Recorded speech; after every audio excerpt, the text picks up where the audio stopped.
All right, let's jump right in. What if you could bring back Kate Moss from 1995 for a brand new campaign? Or, have Cindy Crawford walk a virtual runway today? This isn't science fiction anymore. AI is making it totally possible to resurrect fashion icons as, well, digital ghosts. But this brings up a really fascinating and, frankly, kind of unsettling question. Just because we can bring back the past, does that mean we should? So, to really get what's at stake here, we have to remember the era we're actually talking about. And this quote, this isn't an exaggeration. It's from a real magazine feature detailing a famous actress's daily diet.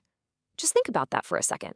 It was a time of just relentless body scrutiny, all pushed on us under the guise of health and wellness. Okay, so this whole media landscape with all its toxicity, that's the archive. That's the raw data that an AI would be trained on to recreate these icons. So the big question we have to ask today is, why are we so eager to resurrect a past that, let's be honest, did so much damage? And is it even possible to do it without repeating its worst mistakes? To figure that out, we've got to be brutally honest about what that legacy actually is.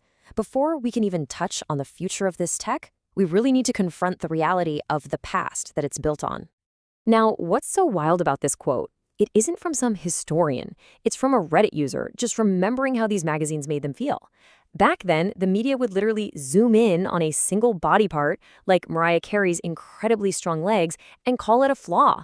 It was a masterclass in manufacturing insecurity. And it didn't stop there, not by a long shot. They turned completely normal human biology into this gotcha game. Those spot the cellulite pages were in everything, basically teaching a whole generation that a perfectly normal part of their body was something to be hunted down and destroyed. This quote from that same Reddit thread just sums up the impossible standard perfectly. The line between being shamed for being too big and being shamed for being too thin was razor thin. It was an impossible game. There was just no way for women to win. And this is the real human cost. This wasn't just some heartless celebrity gossip. It had real, deep, lasting consequences. We're talking about a cultural and ethical minefield that any company training an AI on these archives is walking right into. It's not just data, it's a legacy of harm. Okay, so let's get into the tech. How is any of this even possible? We need to shift gears from the past to the present and really understand the technology that's making this all a reality. The term you're going to hear is digital twin, and in the world of fashion, it's way more than just a deepfake. A true digital twin, as industry experts explain it, tries to capture a person's entire presence. It's not just their look, it's a whole package of data that includes the rights to use it and, crucially, the rules for how it can be used. Now, not all digital twins are created equal. You can think of them on a spectrum of risk.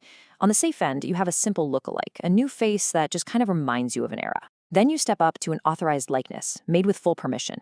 It gets more complex with a full performance twin, which captures voice and movement. But way over on the high-risk end, that's the archive-driven twin, the one trained on old footage where consent is a huge, murky question mark. So why is this all blowing up right now? Well, the big shift is that AI has gotten so good it can make a person's identity consistent and repeatable. A model's unique look, their vibe, their entire market presence, it can all now be treated just like a piece of software. It can be saved, updated with a version number, and rolled out whenever you want. So here's the crucial point. This technology puts the whole industry at a crossroads. We have a choice to make about how we use these incredibly powerful new tools. Are we going to use them to preserve a legacy or just to extract value from it? And this just illustrates the two paths so perfectly. Preservation is when a model or their family is actively involved. They give permission, they set clear limits, and they get paid. The person is treated as the asset. But extraction, that's the total opposite. That's when a company just scrapes public images and cashes in on a likeness without any consent, treating a person's life's work as nothing more than raw material to be mined. This brings us to a super important concept from a recent academic paper, digital authenticity. It's all about building trust.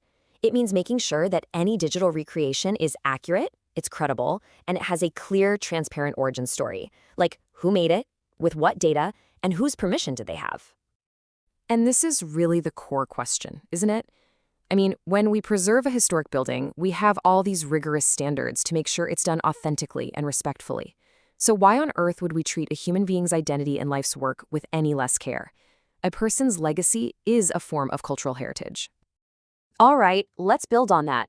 If we choose the path of preservation, what does that actually look like? Well, a whole new set of rules, both business rules and tech rules, is starting to emerge to manage this new kind of identity.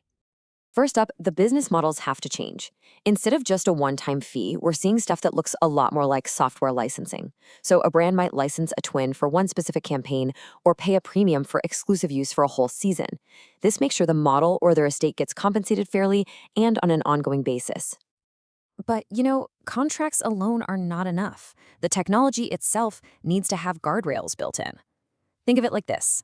Access controls are the keys to the car. Audit logs are the GPS tracker, showing everywhere it's been.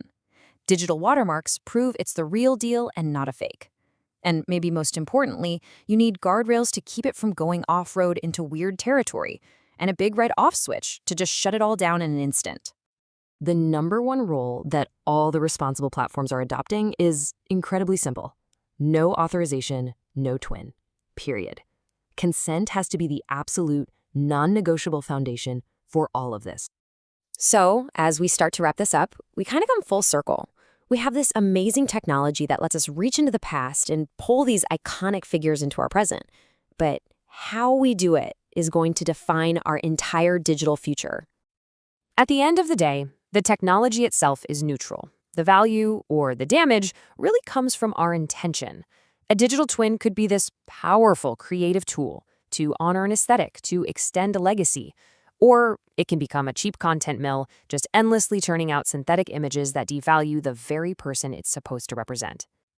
And this really gets to the bottom line for the whole industry.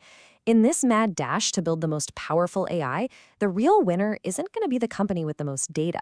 It's going to be the one that builds the most transparent and rock-solid layer of trust with creators and their families. And that leaves us with one last question to think about.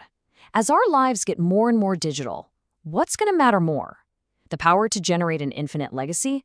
Or the careful, hard work of earning the trust of the very people whose legacies we hold in our hands? The choice is ours.